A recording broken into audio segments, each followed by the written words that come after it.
Hi matey. This is one of the few that's going to be sent rather than me delivered, so I thought I'd do your little video just to kind of explain the best I can to what's going on, what your adjustments are, putting the belts on and such like that, so you can see it running before I parcel it up and get it ready to send it on its way to you over in Ireland. So this is your grinder, obviously. You've got your two rollers, top and bottom, platen plate in the middle. That is your tracking wheel. You see it's slightly concaved. And obviously your drive wheel attached to the motor. Your motor and the grinder are all attached to the wooden base. Generally I'll leave them on, but if you want to take them off and move them elsewhere, that's entirely up to yourself. I've got two springs now located on the upper arm, which run from the rear rather than in the centre now. Slight change in design, I think it looks a bit neater. You've got your main screw there, which is an eye bolt under that, and this arm extends out or retracts in to, if you want to use different size belts. I tend to use mostly 60-inch rather than 72 because I find there's more availability in the UK for 60-inch belts. Generally use a company called thepolishingshop.co.uk. They're quite cheap, reasonably priced stuff. It's all Italian and German made belts, and they do ceramic, zirconium, aluminium oxide, and they do some special belts now for doing things like glass polishing and so on. This one's the variable speed model and uses a Compton Greaves limited motor, and you've got a digital controller there that's right here. To put the belts on, this is a 80 grit aluminium oxide belt, Italian one, over the drive wheel, over your main rollers. Pull your control arm down and slip your belt over. Once you've got it on there, pull it around a couple of times just so you know it's true on. Now on the control box, I'll just switch that on at the wall. I'll hang the ladder up so you can see. So that there at the moment is flashing 2377.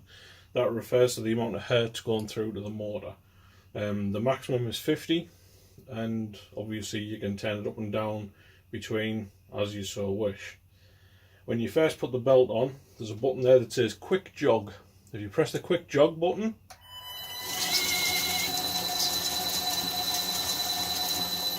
I'll give you one slow rotation, as long as you've got the button pressed in, just to make sure that your belt's running roughly central before you power it up.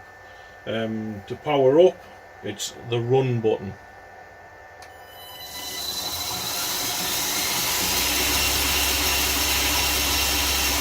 The more you increase the wheel, the faster it will go.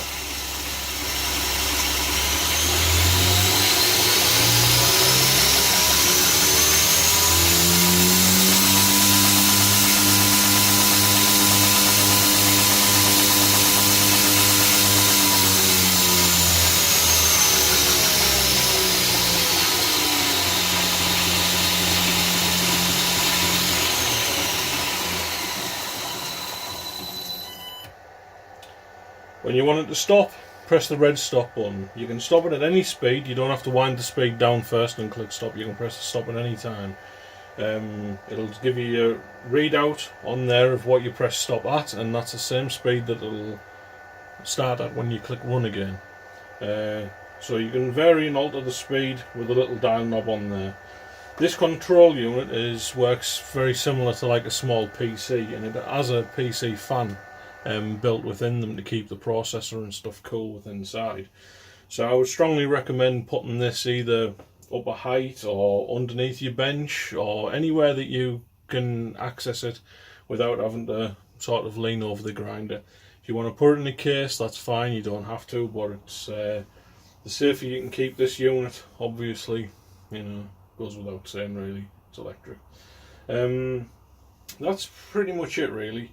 All I'll say is, while the motor's not running, because it's kind of difficult to hear me, I presume, when the motor's running, you have a tracking roller back here, which is attached to this wheel up here. If you notice that the belt is running to the right hand side, obviously, then you can move your eye bolt and it'll bring the belt back over, and vice versa. If you find that the belt's tucking in, sort of wind your wheel out, drop your wheel, and that'll push it the other way. All adjustments that you can play with. On the head unit, on the roller, I'll take the belt off. I wouldn't recommend leaving the belts on when you're not using it. Personal thing really, but there we go. So on your platen, because you'll have your tool shelf which bolts on just under here. There's two M8 bolts under here. It's a 13mm head on them, and your tool shelf will fit under there and fit up against, or almost close to, the plate, and it's got some adjustment to pull out and tuck in. If you want to use a jig on your tool shelf, rather than having to use jigs and such to adjust your angles for your bevels, there's two screws that are located just behind. I'll pick it off and show you. So you've got these two bolts here. You undo the back one, you can see it's got like a half moon on the back, and that's literally, you can pivot the platen plate to any angle you want, and it saves having to mess about with jigs. You can just set that angle, particularly if you're doing a production run, you're doing 10, 12, 20 of each knife, you can set your angle and then just go at it, and you're not having to readjust your jigs every time you're doing it. So it has a wooden handle to pull the lever down, and the plate itself, the platen plate, is fully adjustable. You can undo the nuts at the back and you can move it in and out, or you can take it off completely and use it for like soft grinding, for slack grinding.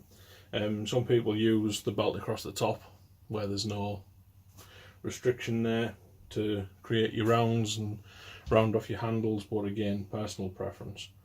That's pretty much it really. The grinder will now be boxed up, and there'll be several wooden supports put in place here. I'll screw the box to it. I'll make a 2x2, well, more like a 1 3/4 by 2.5 frame for it. I'll clad that with 1/2 inch MDF, and I will screw wooden supports across, just keeping the motor in place, and I'll wrap that in some sponge and bubble wrap, and I'll wedge that down in the box as well, so there's no slop, so it's not going to move about. I'll leave the 80 grit belt in the box for you, and obviously the tool plate for going on here I'll screw to the side. So literally when you get it and you strip the box down,